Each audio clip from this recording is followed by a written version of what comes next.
Hello, everyone, and welcome to episode 2 of Syncing with ServiceNow. I'm your host, Andy Whiteside. Got Eric Schwartz on with me again. Eric and I had a great kick it off intro podcast a couple weeks ago. Eric, how's it going? I'm doing great. Thanks for having me back. I thought it was awesome to see the number of people on LinkedIn that responded to my post with your mention in it. Sounds like a lot of people over there have a high regard and high praise for you. That's great. I hope people find this educational and entertaining all at once. So I'm glad that it's been received well so far. Are you saying we have to be entertaining along the way? Life always has to be entertaining. It does. It does. Hey, I guess a brief bit of apology. Yes, our podcast is available online. I don't have it pushed out to the RSS feeds yet. I'm waiting for my artwork to be done so that we have a good logo, good icon for the podcast. But I will work on that just as soon as this one's done and get my graphical people on it. Sweet. Okay. So it will hit the world of the podcasting apps. I just need another week or two for that. No problem. Well, then everybody can just get the backlog and listen and binge listen to it all.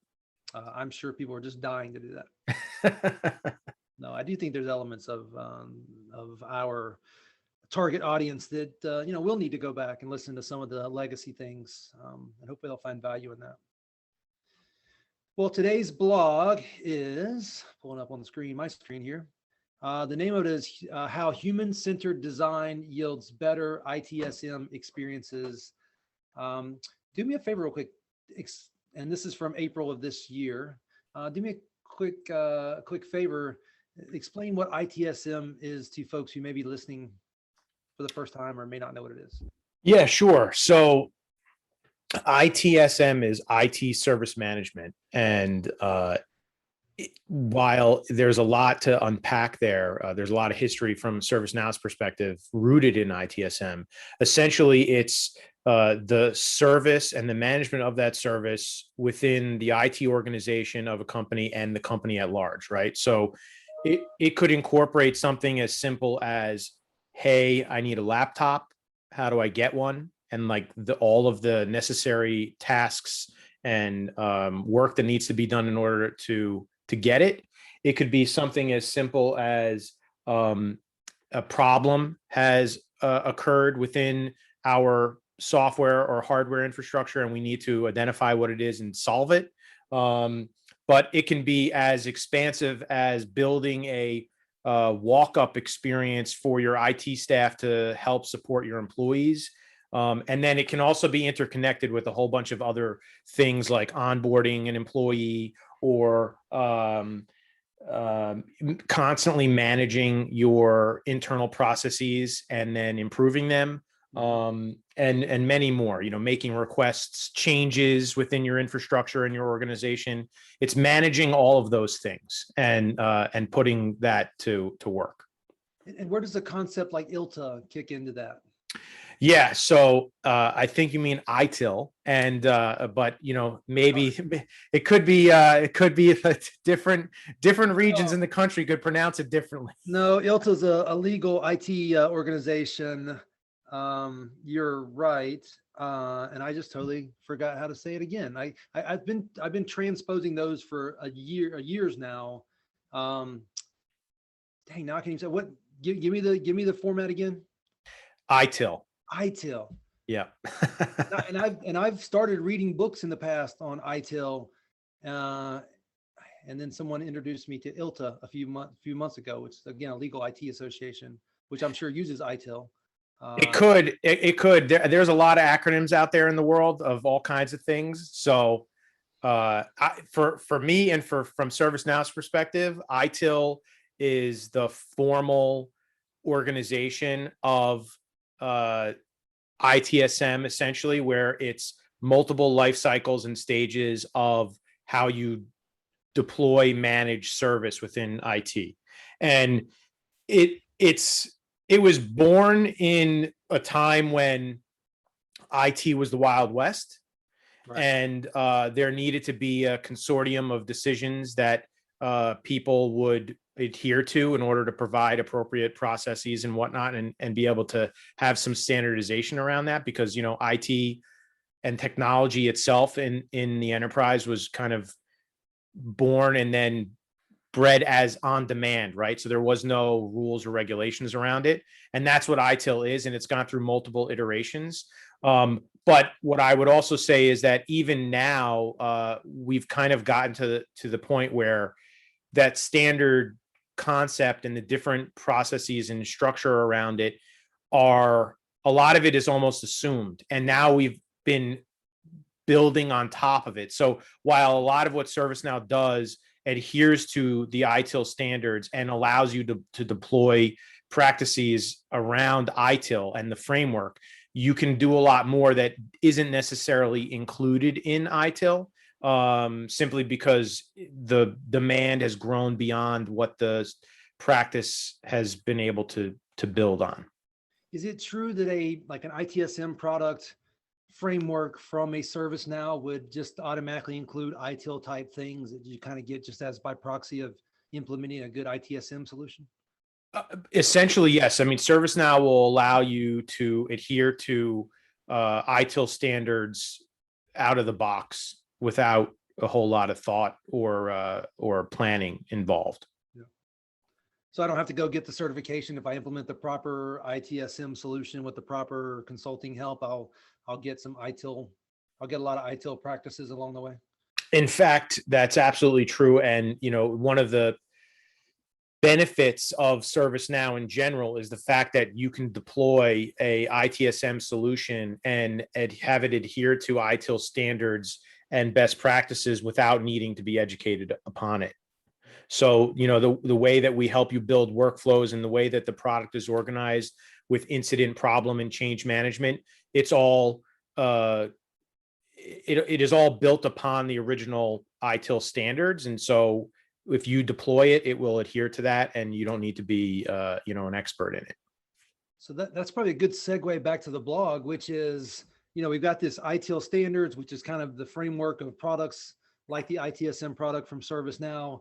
But then at the same time, our number one goal has to be end user centric solutions that work for them, which I think is a big part of what we're talking about today with this blog. I should highlight real quick, Paul, I think it's Paul Hung, is the author of the blog. So we should give him all kinds of credit. We're just reviewing it. Absolutely. Yep. And anything I say is my own opinion, but, you know, Paul has been great enough to make this blog for us to talk about. So thank you, Paul. Yeah. So I think we've covered the first part here. Maybe we haven't. Is there anything around the human-centered ITSM concept that we need to call out before we dive into the rest of the blog? Yeah. I mean, I would take this to note, right? So, for a long time, we were just talking about how ITIL was, why it was created, right? To have compliance and regulation around deploying IT and how it integrates with business. What's happening now is that there's a somewhat of a shift. And that shift is when, after those established protocols were built, there was a group of people, of decision makers, that would basically take the understanding of the technology and what needed to be done and then deploy it out into the organization, and everyone else would just consume it because that was what needed to happen. And those were typically IT guys, right? IT guys that thought like IT guys. Absolutely. Exactly right. And the reality is that there never was anything else. Like, they were providing that technology, and potentially no one had ever seen it before. So they took it, they accepted it, they were told how to use it, and that was it. Right. And not too different than how it's happened in the consumer world, right? Where, you know, the technology has kind of been brought to us, and in some ways there's been some changes, and those changes have been the fact that now people have a understanding of what their job is, what the tools are that are necessary for them, and they have their own opinions as to how to get work done and what needs to happen, right? And so the whole concept behind this blog post, how a human-centered design yields better ITSM experiences, is that instead of just taking a private conversation based on the understanding of X, Y, and Z, you're incorporating the opinion of the people that are going to be consuming the IT in order to be able to build those solutions. And without that approach, without that perspective, without their insights, you're doing your organization a disservice because you're not incorporating those needs, which will ultimately cause challenges for the people that are using it, for the people that are consuming it, for the day-to-day lives of the people at your organization, because how they do their job and the friction that they have with the systems in place all ties back to their productivity, their happiness, and the value that they're producing. And so it's this very well connected, one thing leads to another. And that's what we're saying here, is that when you start to consider ITSM and the initiatives within your organization, you really need to have a holistic, wide view approach to build it and make sure you're designing the systems for those people. So Eric, are you trying to say that the IT department in a company is not for the IT people, it's for the rest of the business? Absolutely. In fact, I would make the argument that it's always been that way, but I don't know if it's always been perceived that way. Well, and that's one of the reasons why I'm an end user compute Citrix guy historically, is that's because I realized a long time ago that me back there hugging my servers didn't do any good for the business. It was how the IT got in the hands of our customers, or our end users, which would be the customers inside a corporate IT department. That's a no-brainer. But I tell you what, we as IT guys, and I'm guilty as being as self-centered as anybody else, we kind of lose sight of that a lot. Yeah, it's very true. And I will tell you that one of the things that ServiceNow does very well in our interactions with our customers and our prospects is that, excuse me, we will sometimes monitor what's going on. We'll ask the customer, can we spend a couple hours just watching what it is that your staff is doing? And that alone, having that visibility, will be able to build the right solutions and be able to identify what they need. And without that, if you just said, hey, we have change management, or we have a virtual agent or something, and they're like, okay, great, let's just deploy virtual agent, and you just do it because it's a cool solution. If you don't really know what the problem is, you're not going to be able to solve it. And that's what this is all about. Right. Yeah, it's definitely a different way to look at IT, but it's definitely the right way to look at IT. So let's jump into this next section here, creating enterprise IT workflows. Help us understand what Paul's covering in these couple paragraphs. Yeah, so one of the things, I'll take some of the points that he's made here, and I'll add some of my own color here, right? So he talks about Apple's product launches, and essentially he's saying that they focus on the human element of all the things that they're doing, and the value proposition isn't purely technical. Like I was just saying, it's not just about virtual agent, it's about what you do with it and what the people are going to do with it. And same thing, Apple has become famous for their product launches. They just had one a week ago, and it's about the people, what they're doing with it. And they have basically stopped talking about speeds and feeds and specs because it's really irrelevant. And comparing an Apple computer against something else, or an iPhone even against another vendor, it doesn't matter what the speed of the processor is or how many pixels are in the screen, really. Like sometimes, and I am guilty of this, I'll nerd out and look at that stuff, but the reality is that it's about what you do with it, right? And you'll see that when they show off the camera, when they show off the different pieces of software, it's about connecting with people and what they do with the content that they're producing. And in a similar way, from an enterprise perspective, when you look at what people are doing, you need to focus on the user experience, right? And the user experience is such a differentiator from you as an organization and what you're building, and what people are going to be doing on a daily basis, and also what those people will be producing and how they view their day to day, right? And so it's important to incorporate that. It's important to showcase that to the users. So when you do roll out new IT systems, that you not only have you taken what they do into account, but now you are including them in that. You're showing them what's possible. And I'm probably jumping a little bit ahead here, but one of the other things that you are incorporating into those thought processes is the tasks that they are doing and taking the mundane, high friction things that they are doing that they don't want to do, and being able to automate that with the systems you're deploying so they can focus on things that they deem valuable and that will ultimately be valuable to the business. Yeah. Yeah, it's look, going back to it again, we're all about the business and how we apply to the business, and that's why we call it an application to begin with. And I think one of the things I want to say about you guys is you're doing all that while taking the infrastructure, because it's a SaaS solution, and making that invisible. You're tackling it from both ends, right?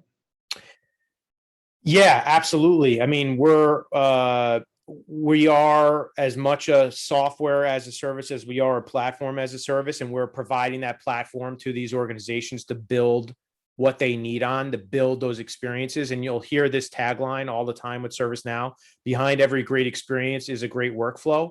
And I think I talked about this in our last episode. ServiceNow is all about experiences, and by doing that, we're building workflows. Workflows is automation.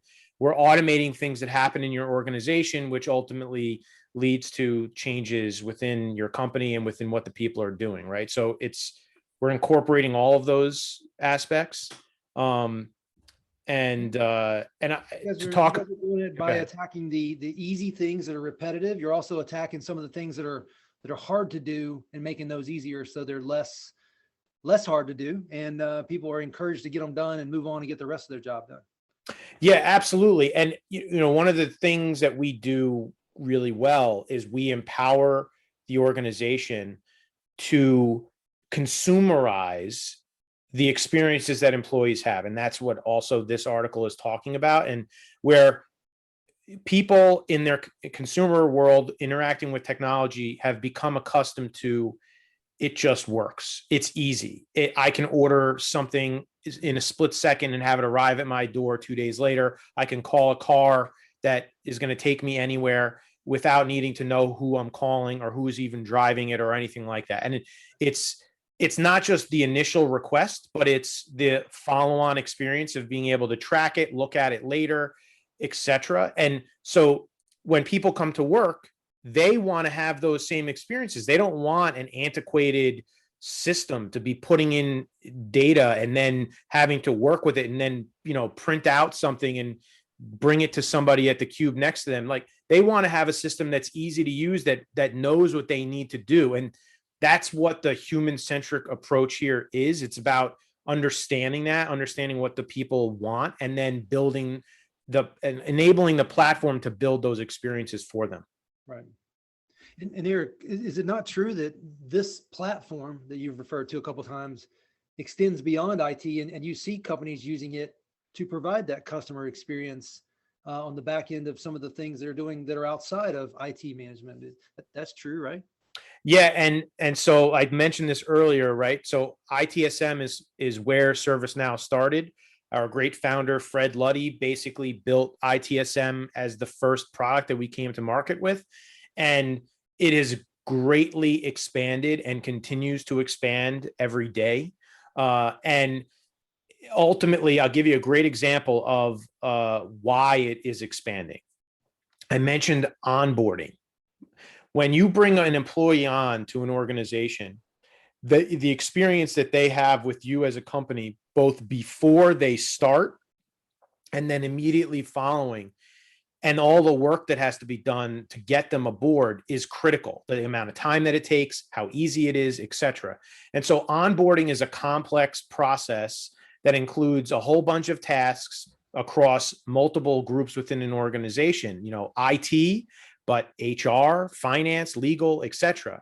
And building workflows around them to have those different divisions work with each other is super critical. And ServiceNow understands that. And that's why we've made investments into the different product lines that we have, specifically to enable those kinds of experiences at an organization, to expand far beyond IT while still connecting it back to IT. Because when somebody starts, they need a laptop, they need an email account, they need access to whatever it is they need access for, they need software installed, etc. So as much as IT is at the core, it still expands to a whole bunch of different initiatives and groups within a company.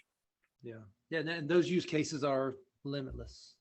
Yeah, they are. I mean, we have some prepackaged solutions that will help you with HR or customer service or security, but we are also, as I've said before, a development platform. So if there's a use case that isn't occupied by one of our currently shipping solutions, you can build it, and it really is limitless. Yeah. Hey, so have we covered the human-centered ITSM imperative as part of the dialogue on the previous section, or do we need to expand upon that? I think that we've covered that component pretty well. Okay.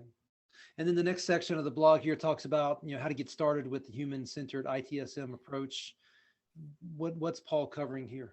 Yeah, so this is touching on what I mentioned before, right? So you want to take that approach where you are going to do the research to determine what it is that people are doing. And that's the only way you're going to build an experience for them that takes away the mundane tasks, that makes their job easier. And this is all about doing observations and ride-alongs, and really asking them in a non-confrontational way, like, what's working, what's not working. If they don't provide honest feedback, then you will build a system that is built around false pretenses, and then it's just going to be a snowball after that, right? And this is about building those systems based on that feedback to make sure that you can fix a process that doesn't work. It happens. Nobody's perfect. No organization is perfect. But look, you go to interact with the DMV. I'm pretty sure that it's across the board in every state.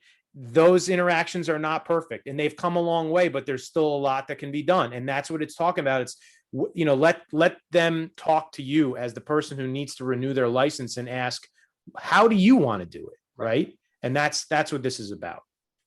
Yeah. You got to start by asking multiple pieces of the story. What did they do? How do they do it? How does it work? And then once you get it implemented, you turn around and ask them again, how's it working? What can we now do? It's again, limitless.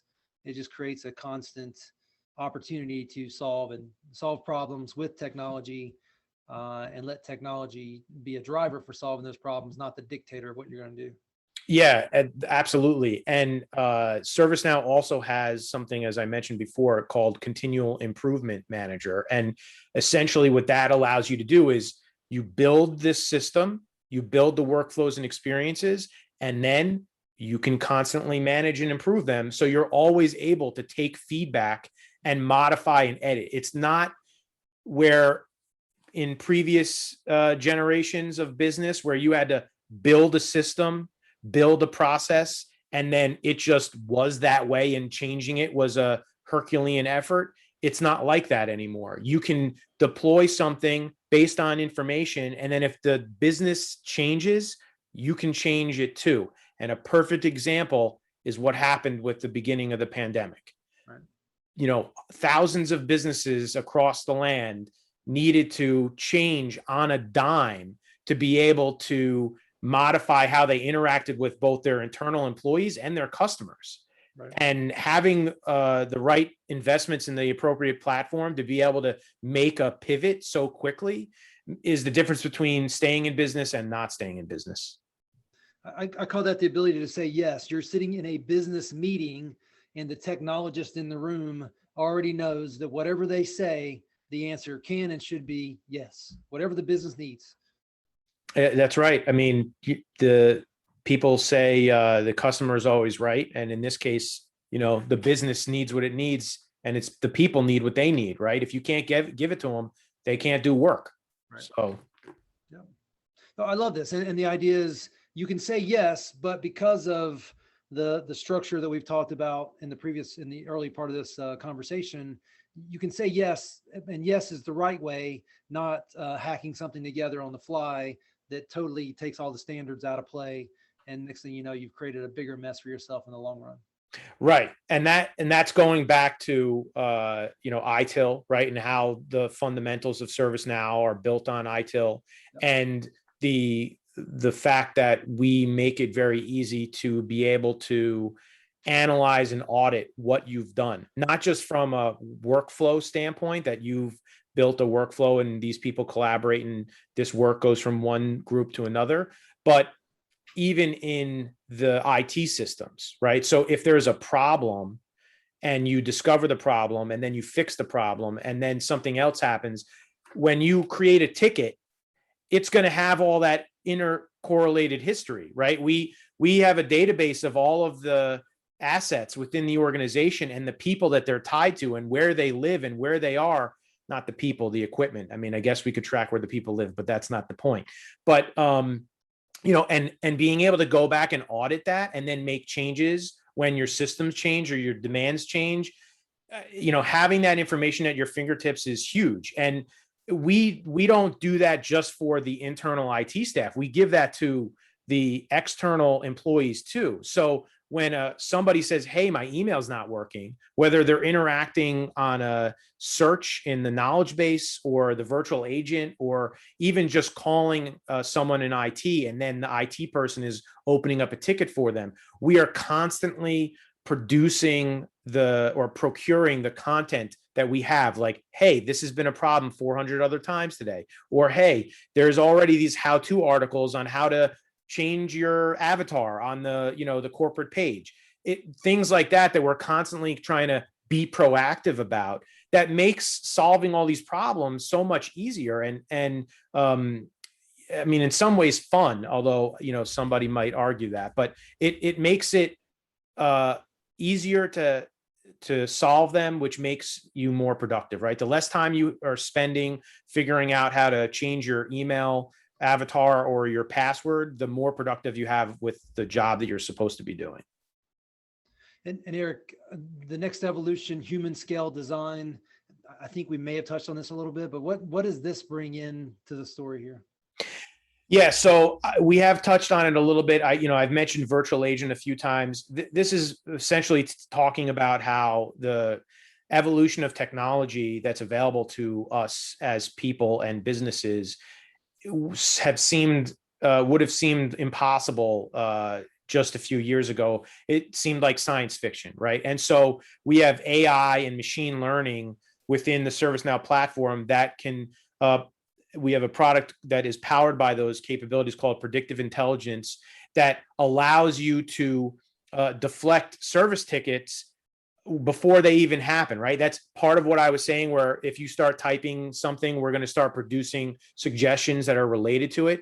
But even more so than that, we can understand historical problems that have occurred and then make predictive analysis on what is going on by monitoring your IT infrastructure and say, hey, guess what? The last time the memory utilization on this server was over X, you had an outage. And guess what? We're predicting that there's going to be an outage soon, so you need to do something about it. And you can have the system do that without any human interaction at all. So it could be as complex as that, something on the back end, or it could be something as simple as having a Amazon Echo sit on your desk and be like, hey, Alexa, my laptop died. And she's probably going to respond to me in a but and now guess what? I have an IT ticket open and my laptop's being replaced. That's like Star Trek, and we can do it. And we can do it without having to buy a massive infrastructure or have rocket scientists design it. Yeah. Yeah, it could be as simple as that intelligent device sitting on your desk. I won't call her by name. Knowing that it's 10 o'clock at night, and every Monday night, Andy sets an alarm for Tuesday morning at 6:30. Would you like me to go proactively do that for you, as an example? Or it could be, hey, schedule me an Uber for 3 o'clock tomorrow to go to so and so place. That's tying a bunch of systems together, but that's kind of where we're at, and it's certainly where we're going. Absolutely. And like you've said before, sky is the limit. I can't wait to see where this all takes us. It is, and I'm a big sci-fi fan myself. And so, you know, when you see what they do, I feel as though almost that science fiction writers now are having a hard time building a story around what is going to happen in the future, because we're already there. And now the stuff they have to think of is like outlandish, and Right. you know, it's very difficult, and we're making it difficult. So I guess that's a good thing. You know, for me, and I don't think you're quite my age, but the idea that I could have a face-to-face conversation using my phone or my watch was super futuristic. Now it's so mundane. My 5-year-old can do it and does do it on an everyday basis. The idea that I could watch a movie, a current movie, in the car while we drive to the beach. As a kid, I used to have to look out the window. I mean, those are great, simple examples. But imagine a world where a movie, the latest kid movie, just downloads to your kid's device because it saw on your calendar that next Wednesday you're going to the beach again. Yeah, absolutely. And I have plenty of examples of that in my own life as well. I have young children, and one of the things that I've noticed as I have automated a lot of systems in my house, whether it's the lights or the TV or other controls and whatnot, having a virtual assistant has enabled them, which are limited by the ability to read because they're not old enough, or the ability to reach a light switch, Yeah. that they now have control over the house. And that never would have been possible before. I would have had to have, taped a ruler to a light switch that hung down on the wall or something, and they don't need to do that. And it's the world is at their fingertips. They ask, the virtual assistant how to spell things and what, to do some math stuff before they even would ever have the concept of doing it, because they didn't know how to write or read yet, and it's crazy. And to be able to think that you can apply similar capabilities to that in the workplace, No. you don't even know what you're going to be able to do in the next 10 to 15 years. For sure. Both in the workplace and your consumer, and then the crossover between the two. I'm looking at my Logitech webcam right now. I would love to go out and buy one. A couple weeks ago or a month ago or so, they were too expensive. If I could tell my intelligent device to let me, CEO of XenTegra, know when the price was below $180 again, and I'll order it, that would be extremely powerful. If not, I got to keep it in the back of my mind. And truth is, I forget, and it'll be 3 months before I remember to go look again. Right. Yep. Absolutely. I mean, it makes me think of, I had a really quick short story. I had the great fortune of working at a company where Steve Wozniak, the co-founder of Apple, was also able to, he worked there. He was the chief scientist. And someone from the audience asked him a question when he was up speaking with us.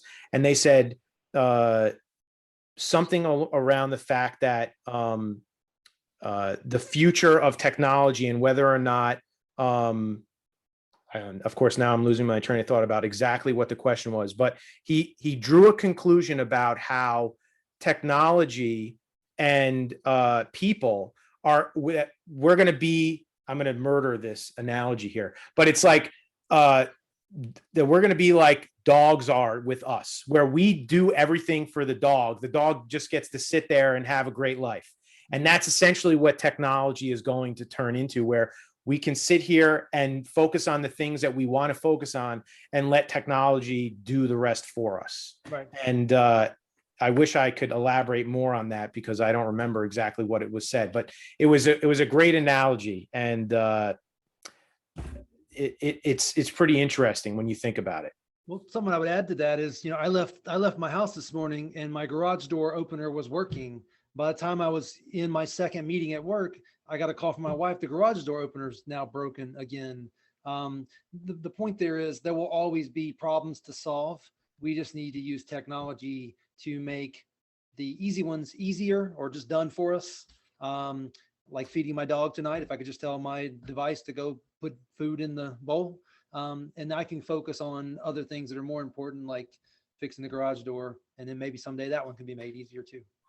Yeah, it's possible, I mean, anything's possible. And I will say though that, and part of this whole article is taking the human-centered design approach, right? Where it's always about going back and really understanding what it is that you're attempting to automate, or what people are going to do once it is automated. You really want to put that thought into it. So you're not just automating everything or attempting to digitize every single thing that transpires, right? It's if you don't weigh what it is that you're doing and really understand it, then you're probably not going to do it right. Yeah.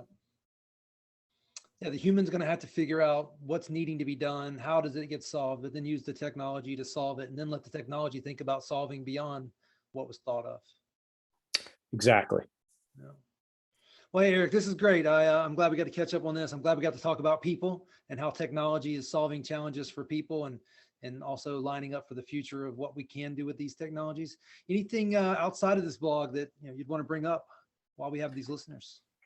Well, I appreciate it. I will tell you that ServiceNow's biggest event of the year is coming up, and I can pull up the dates right here because I already forgot what they were. But coming up in May, we have our knowledge event, and I highly recommend that if you're at all interested in ServiceNow, you can go in and register for it. It's going to be an all virtual event, and I think it's going to be on May 11th. Is the first day, and it's going to be a big event. We're expecting to hear a lot about our new upcoming technologies and offerings within the platform. You're going to have the opportunity to hear from some of our executives. And I can't wait for it. I wish it was in person where I can walk the expo floor and shake hands with people, but hopefully next year it'll be like that. Yeah, for sure. The human piece, right? We got to get back to the human piece, but for now, this is the best we can do. And I'm glad you brought this up. I need to make sure my team is registered for this. Yep. Well, Eric, thanks for joining me. Thanks again to Paul for putting together the blog. It was good to have that as a talking point, and we'll look forward to doing this again in 2 weeks. All right. Thanks. Appreciate it. All right, thank you.